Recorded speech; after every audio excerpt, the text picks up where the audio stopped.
एठाम उपस्थित समस्त श्रोतागण के हम कंचन पांडे दुनू हाथ जोड़ प्रणाम करै छी। सबसे पहले एक माँ काली के भजन सुनाबी।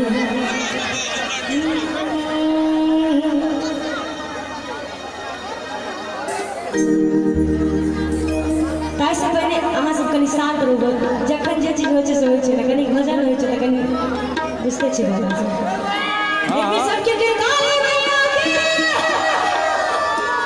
पाँच मुँह में किछु याद अहाँ सबको की नहीं तक सब कर दे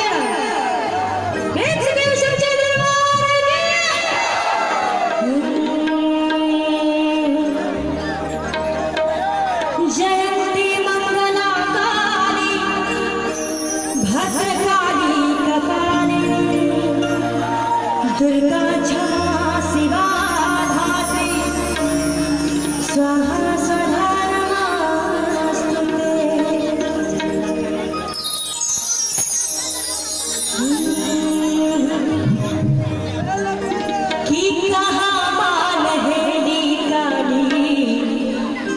कहाँ लग जाने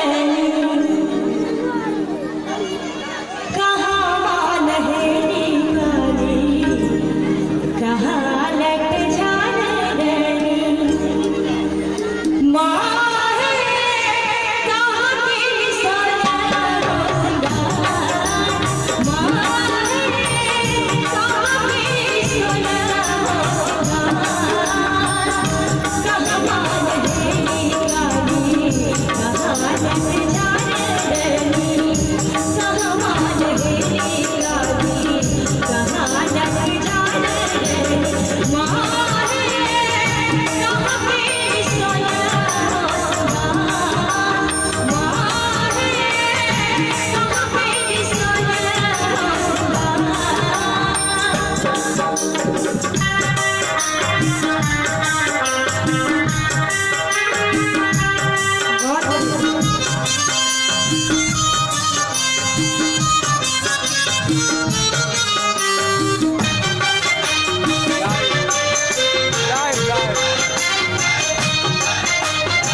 Thank you.